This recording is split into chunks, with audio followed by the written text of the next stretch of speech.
Guys, welcome to my channel नवदिशा।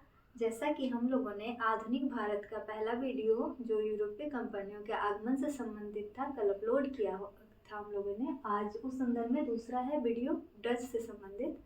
तो पहले थोड़ा सा उस वीडियो के बारे में बता देते हैं कि यूरोपीय कंपनियों का जो आगमन हुआ था वो मध्यकाल में उनका यानी यूरोप का और भारत का जो व्यापार था दो मार्गों से होता था। एक फारस की खाड़ी के द्वारा और दूसरा लाल सागर वाले मार्ग से।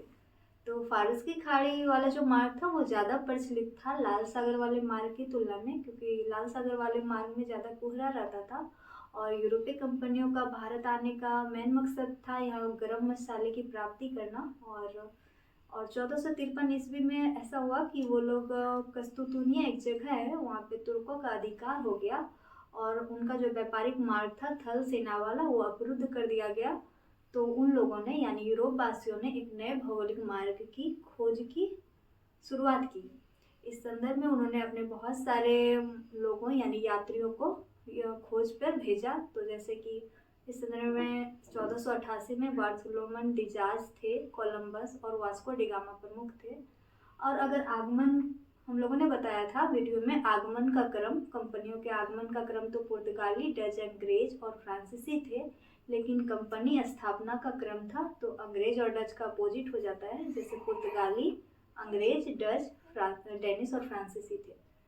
तो उसे एक बार आप लोग जाकर देख लेंगे। वहीं वास्को डी गामा की बात करें तो वो सबसे पहले केरल के कालीकट बंदरगाह, कालीकट जगह का नाम है, बंदरगाह था कपक डाकू, वहाँ पे पहुँचे और उनके गाइड का नाम था अब्दुल मनीद। वो पहुँचे थे यहाँ पे 17 मई 1498 को और एक हिंदू शासक थे जमोरिन जिन्होंने उनका स्वागत किया था। तो वो जो इतना पैसा लगाकर यहाँ पर आए थे उसे यूरोप जाकर यानी पुर्तगाल जाकर, पुर्तगाल की राजधानी जो थी लिस्बन, वहाँ 60 गुना मुनाफा कमाते हैं। इस प्रकार कुछ समय के लिए लिस्बन जो है वो व्यापारिक का केंद्र बन जाता है और वहाँ के जो राजा थे मैनुअल प्रथम वो उपाधि धारण कर लेते हैं वाणिज्य के प्रधान की। फिर दूसरे कुछ शासक थे, पहले वायसराय की बात करें तो अल्मीडा आते हैं, उसके बाद अल्बुकर, फिर नीनो द कुन्हा है। विस्तृत जानकारी के लिए एक बार आप लोग वो वीडियो देख लीजिएगा, डिस्क्रिप्शन में लिंक दे दिया जाएगा। यहाँ से स्टार्ट करते हैं। पुर्तगाली के बाद जो है वो अंग्रेज आते हैं। अंग्रेज जो थे 1595 ईस्वी में उनके आगमन है, लेकिन उनकी जो स्थापना हुई थी कंपनी की वो 1602 ईस्वी में हुई थी।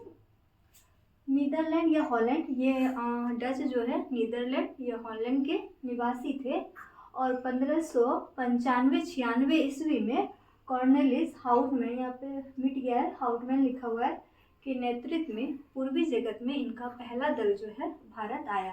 पूर्वी जगत मतलब इधर हमारे साइड में इन्होंने united east India company of Netherland की स्थापना 1602 ईस्वी में की, जिसका मूल नाम था वीओसी। बस मैंने इसलिए लिख दिया कभी ऑप्शन में आए तो लोग मार पाए। और ये जो थी ये विभिन्न डच कंपनियों के मिल के एक कंपनी बनाया गया था।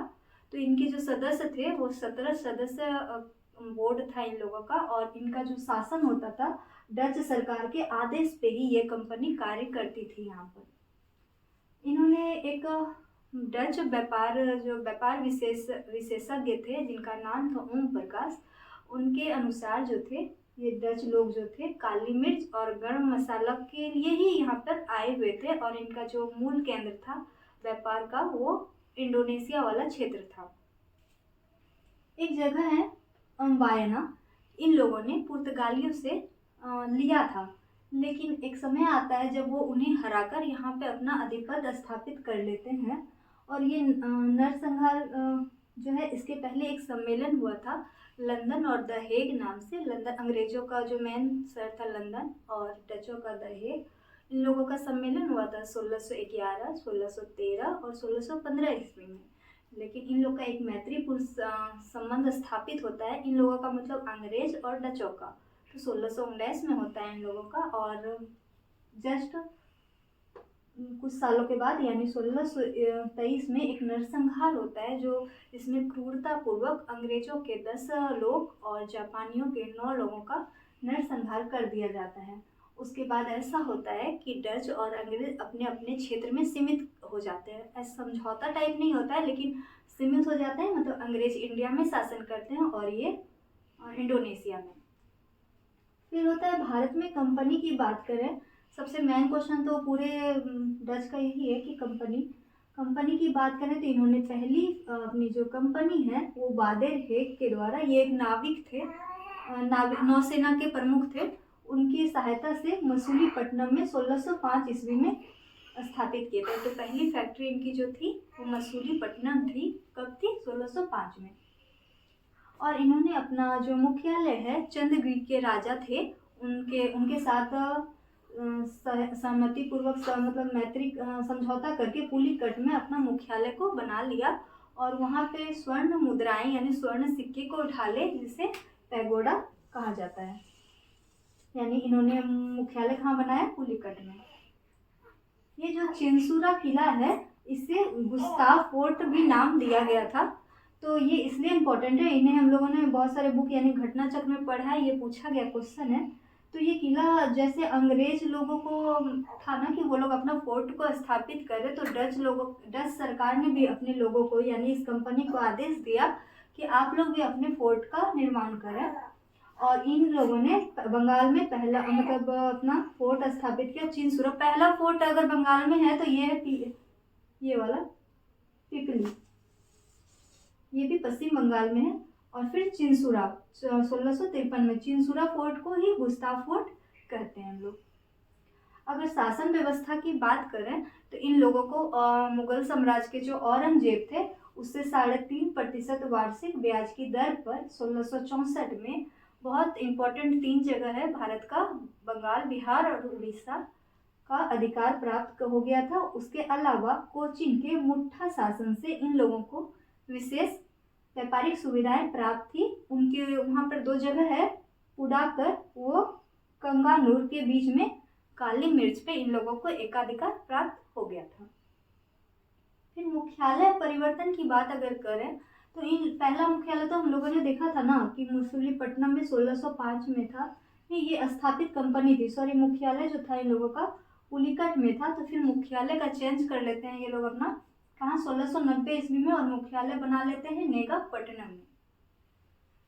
वही व्यापार की बात करें तो जैसे हम लोगों ने पढ़ा था कि पुर्तगाली लोग जो अपना व्यापार करते थे कॉर्टेज और मेडा काफिला व्यवस्था के द्वारा करते थे। तो इन लोगों के जो व्यवस्था का नाम था यानी डच लोगों की व्यवस्था का नाम था वो कॉर्टल सहकारिता व्यवस्था। इन लोग जो थे ना 200 वर्षों में पहली बार ऐसा हुआ था कि अपने हिस्सेदार यानी जो 17 सदस्यीय कमेटी के जो भी इसके साझेदार थे या हिस्सेदारी थी, उन लोगों को 18% लाभांश देते थे। और इन लोग जो थे ना, निर्यात की वस्तु बनाने का श्रेय कपड़ा को इन्हीं लोग को जाता है। और ये लोग मसाले की तुलना में कपड़ा को ज़्यादा तवज्जो देते थे। इसी संदर्भ में इन्होंने कासिम बाजार में रेशम की चक्री स्थापित किया। इसलिए स्थापित किया कि लोगों को निम्न कोटि का माल यानी कपड़ा नहीं मिले, इसके लिए इन्होंने इसका स्थापना किया था, रेशम की चक्री का। और वहाँ पे इन्होंने 3000 मजदूरों को काम पे रखा था, जो उस टाइम के लिए बहुत बड़ी बात थी। वहीं निर्यात की वस्तुओं के बारे में अगर हम लोग बात करें तो ये लोग जो है नील, कच्चा रेशम, सोरा, नमक और अफीम को निर्यात करते थे। और जगह की बात करें तो सोरा, नमक और अफीम वाला तो क्वेश्चन हम लोगों ने देखा ही है घटना चक्र में। और नील, कच्चा रेशम जो नील जो प्राप्त होता था वो उत्तर प्रदेश, ये शॉर्ट में लिखा हुआ है उत्तर प्रदेश और मध्य भारत से होता था। तो नील कहाँ से होता था? उत्तर प्रदेश एवं मध्य भारत से। जबकि कच्चा रेशम जो है वो इन्हें मध्य भारत और पश्चिम बंगाल से मिल जाता था। सोरा और नमक जो है इन्हें बिहार और बंगाल से मिलता था। वहीं अफीम इन्हें गंगा घाटी से प्राप्त हो जाता था। वहीं व्यापारिक कोठियों की बात करें तो अगर हम लोग इसमें नहीं भी याद करेंगे तो चलेगा, लेकिन नाम को हम लोगों को याद रखना इसलिए इम्पोर्टेंट है क्योंकि हम लोगों ने देखा था कि पिछले वर्ष के क्वेश्चन में दे दिया था इनमें से कौन सा डच का कोठी नहीं था। तो देख लेते हैं एक बार हम लोग। पुलिकट जो है 1610 ईस्वी में, सूरत 1616, बिमलीपट्टनम जो है 1641। एक बार देख लेते हैं पुलिकट, सूरत और बिमलीपट्टनम। फिर 3 देख लेते हैं, पिपली जो पश्चिम बंगाल में है 1627, चिंसुरा ये भी पश्चिम बंगाल में है जो 1653। ये 4 है, इसे एक साथ याद कर लेंगे। कासिम बाजार, बालासोर, पटना और नेगापट्टनम, जिसकी स्थापना इन्होंने 1658 ईस्वी में किया था। मतलब कोठियाँ बनाई थी यहाँ पर। गोलकुंडा 1616 और कोचीन 1663 ईस्वी में। इसका जो अंत है एक युद्ध के द्वारा होता है जिसे बेदरा का युद्ध के नाम से हम लोग जानते हैं। 1759 ईस्वी में अंग्रेज और डचों के बीच होता है, जिसमें डच की हार हो जाती है। उसके बाद आते हैं अंग्रेज। अंग्रेज जो है डच के बाद आए थे, लेकिन इसकी कंपनी जो है पहले ही स्थापित हो गई थी अंग्रेजों की। तो ऐसा होता है कि कुछ सदस्य जो हैं लॉर्ड मेयर की अध्यक्षता में एक सभा का आयोजन करते हैं, और आयोजन में ये होता है बात कि हम लोग पूर्वी जगत में व्यापार करना चाहते हैं। तो governor and company of merchant of London training into the East Indies के नाम से 1599 ईस्वी में 24 सदस्यीय एक समिति बनती है, जिसमें निर्देशक उपनिदेशक होते हैं। बाद में यही कंपनी जो है कोर्ट ऑफ डायरेक्टर के नाम से जानी जाती है। 31 दिसंबर 1600 ईस्वी को महारानी एलिजाबेथ प्रथम के द्वारा 15 वर्ष के लिए पूर्वी देशों के साथ इन लोग का एकाधिकार हो जाता, मतलब समझौता हो जाता है व्यापार करने के लिए। लेकिन ऐसा होता है ना कि 1603 ईस्वी में एलिजाबेथ की मृत्यु हो जाती है और शासक बनते हैं वहाँ पर जेम्स प्रथम, और उनसे भी ये लोग यानी कंपनी वाले लोग 1609 ईस्वी में एक चार्टर पे साइन करवा लेते हैं यहाँ पे व्यापार करने के लिए, यहाँ पे यानी पूर्वी देश में। फिर इनके बाद यानी जेम्स प्रथम के बाद आते हैं चार्ल्स द्वितीय, और ये करते हैं कंपनी से कर्ज ले लेते हैं। कितना का? 1,70,000 पाउंड का कर्ज ले लेते हैं।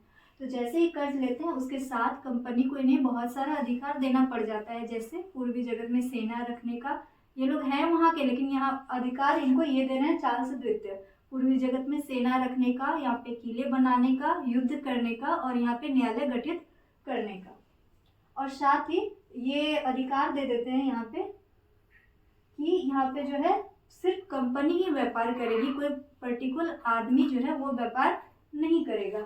लेकिन कुछ लोग जो होते हैं अंग्रेज के, वो स्वतंत्र व्यवहार करने आ जाते हैं। जानते थे यहाँ पे मुनाफा हो रहा है तो अकेले ही आ जाते हैं। तो स्वतंत्र व्यापारी को अपने आप को वो लोग स्वतंत्र सौदागर कहते हैं, जबकि कंपनी उन्हें क्या कहती थी? दस्तदाज करती थी। फिर क्या होता है ना, वहाँ पे ये चार्ल्स द्वितीय के शासन के बाद आ जाती है शासन आता है विलियम तीर्थ और मेरी का संयुक्त शासन आता है। फिर 1618 मतलब वो इसके शासन के बाद यानी चार्ल्स द्वितीय के शासन के बाद सत्ता परिवर्तन हो जाता है और हिग पार्टी का सरकार आ जाता है। तो फिर ये होता है, ये एकाधिकार मतलब व्यापार करने के पक्ष में नहीं थी कि किसी का एकाधिकार हो व्यापार पर। तो एक नई कंपनी गठित होती है न्यू कंपनी के नाम से। तो पुरानी कंपनी जो थी कोई भी नहीं चाहेगा कि मेरा प्रतिद्वंदी आए, तो इस कंपनी ने इस कंपनी के जो जहाज थे रेड ब्रिज उसको पकड़ लेता है और फिर 1694 में एक प्रस्ताव पारित होता है। इस प्रस्ताव में होता है कि अब लोग एकाधिकार मतलब आदमी स्वयं भी जाकर, कोई भी आदमी पर्टिकुलर आदमी वहाँ पे व्यापार कर सकता है। लेकिन फिर 1698 ईस्वी में ऐसा होता है कि न्यू इंडिया कंपनी द्वारा व्यापारिक एकाधिकार प्राप्त कर लिया जाता है। मतलब वहाँ पे नीलाम होता है कि कंपनी को ये लोग नीलाम करते हैं। तो इस कंपनी न्यू इंडिया कंपनी ने एकाधिकार प्राप्त कर लिया 20 लाख दे करके। उसके बाद लॉर्ड गोडोल्फिन का समझौता होता है। ये समझौता ये था कि ये कंपनी जो नई तो थी एकाधिकार में प्राप्त कर लेती है, लेकिन इसे व्यापार करने आता नहीं है। तो ये जो पुरानी कंपनी से ही सहायता लेना, इसके पास एक विकल्प बचता है।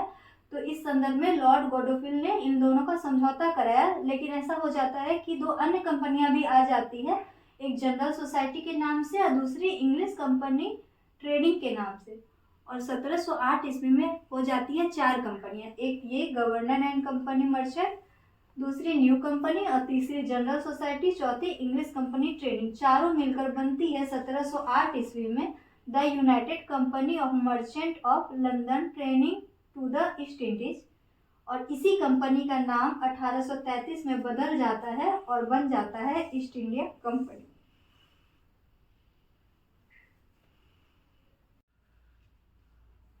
नेक्स्ट स्लाइड में हम लोग देखेंगे कंपनी का व्यापारिक सफलताएं।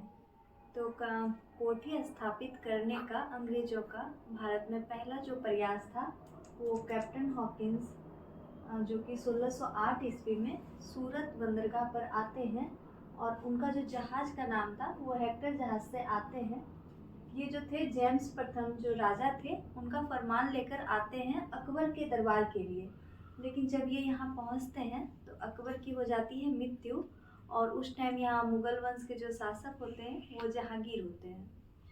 वो जहांगीर के दरबार में पहुँचते हैं और सूरत में कोठी खोलने के लिए अनुमति मांगते हैं। शुरुआत में तो जहांगीर अनुमति दे देते हैं, परंतु वो अनुमति को रद्द कर देते हैं।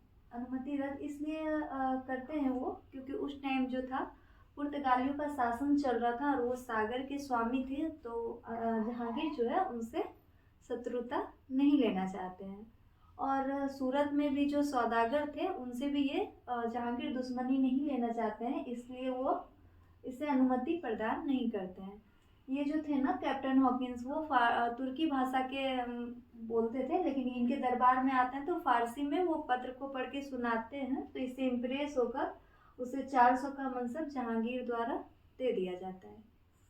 फिर 1611 ईस्वी में होता है कि स्वालिक के एक जगह है वहाँ पे अंग्रेजों ने जो थे कैप्टन थे उनके मिडलटन, उनके मतलब उन लोगों ने पुर्तगालियों को हराया, तो इससे जहांगीर को लगता है अच्छा वो इससे इम्प्रेस हो जाता है। अब इन्हें डर भी नहीं था कि वो उनसे मतलब शत्रुता होगा क्योंकि इनके शक्ति से ये परिचित हो चुके थे जहांगीर।